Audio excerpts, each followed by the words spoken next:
The Innov third eye. What do I think of it? Let's get into this one. Hello, welcome to RevelatorAlf. I hope you're all well. If you like what I do here, don't forget to like and share the video, subscribe to the channel, and hit the notifications bell for all future videos. So, the Innov third eye. What do I think of it? So, I was contacted by this, I believe it's like a marketing group, to say, do you want to try this? And I thought, do you know what? Let me give it a go. I said I'd make no promises whether I would make a positive or negative review about it. That's not my style. But if you want to send it, it's up to you. They did. Nice packaging. All looks nice, right? So you get it out and you think, okay, first of all, how does this work? What is it, a third eye? Well, basically, it detects whether a car is coming in your blind spot, right? So on board, it's got instructions. It all comes out.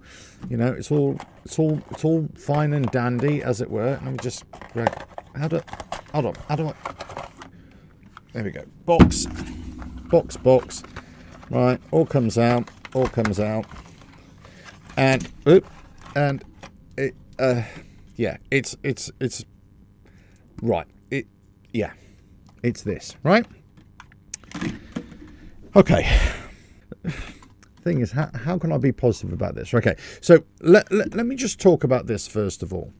You've got these little indicator things that actually you stick to your mirrors, but then you've got the wires all exposed. So this, first of all, is the immediate no-no for my bike, right? Or any bike that you've got exposed mirrors. They're not built into the fairing, let's say, because you're going to have wires that, you know, you got wires everywhere, and that's the last thing I want. So first of all, you have to kind of attach this radar-y bit somewhere on your bike. Well, obviously you want it pointing rearwards, right? So you can see, so it can see what's coming up behind you. So this has to be exposed, right? So you've got something stuck on the back of your bike, and it's like, there's no, on a cruiser especially, which I've got, a Harley Davidson, which I did mention to them, right? This is going to be stuck out like a sore thumb. So, okay, fine. If you want it on your bike, fine. Just like rear view cameras or forward cameras, fine. And this is why I didn't put them on before. But there we go. It works. You put that on there. You connect it into there. You connect it up to a power supply on your bike, whether a switched one. It's a very easy installation. If you remember when I had my Hex EasyCam on there as well, just to power accessories. That's what you do, just power the accessory from here. And then these wires everywhere, just stick one of these on one mirror, stick the other one on the other mirror, and basically you'll have a visual indication when something's coming up behind you, right? Or in your blind spot.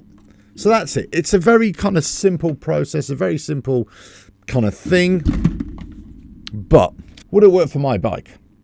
Well, I'm sure it would work. The question of whether it would work or not is not the issue here. It's how pig ugly would it look on your bike. And this is the thing. If you have, let's say, a sports bike or an adventure bike or, you know, a big tour or something like that, where you could hide all this quite easily, then I'd be like, okay, yeah, decent shout, actually, decent shout.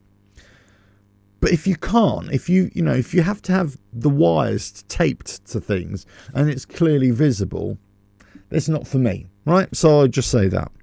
The system may work, and I'm sure it does work. That's not the issue again. Here's the issue. Do you even need it? Do you even really need this? Because really, you should be looking over your shoulder, right? You should always be constantly aware of your surroundings.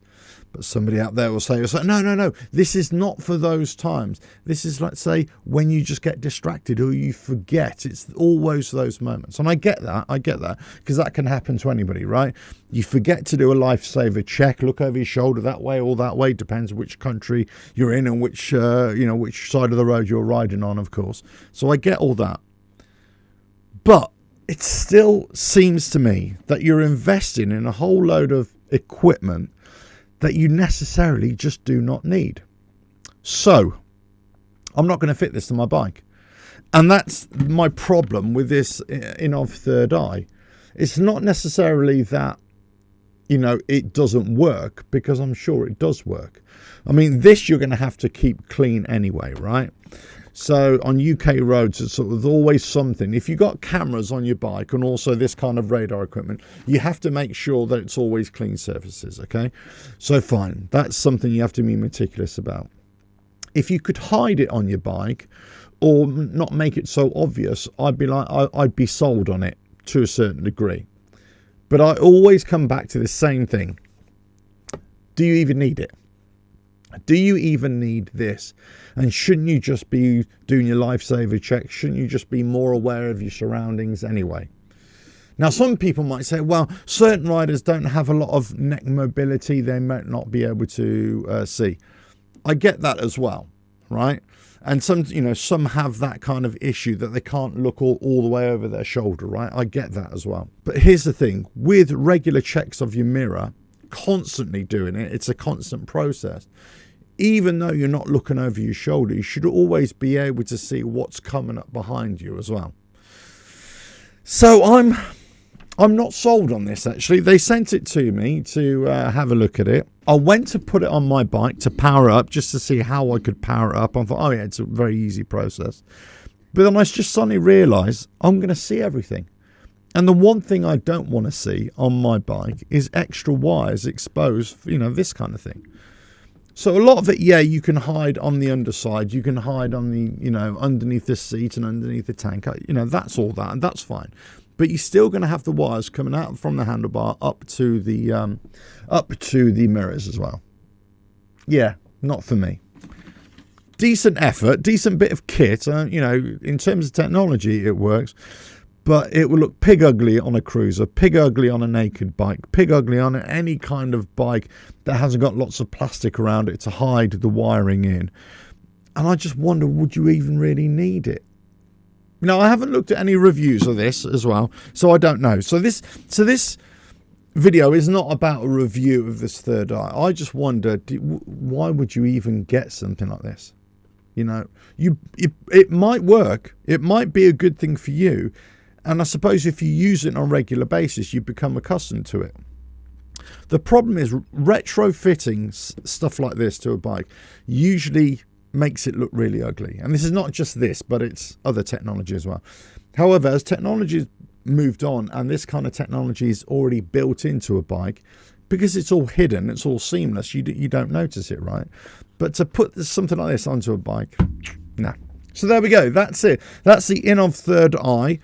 What do I think of it? Ugly and a bit pointless, really, especially if you're on a naked bike or a cruiser or anything like that. There we go. Sorry, but that's the way I feel about it. Let us know your thoughts in the comments below. It might be a really good system in that it works and it powers up and all that sort of stuff. It works, it's fine. But trying to make it work on your bike and make it look good on your bike is a totally different conversation. And it's just one that I'm not willing to have. That's the truth of it. Let us know your thoughts in the comments below. If you like what I do here, don't forget to like and share the video, subscribe to the channel, and hit the notifications bell for all future videos. And I will catch you again on another video coming very soon, where I won't be riding down the road with an Innov third eye on my bike. Catch you again. Bye now.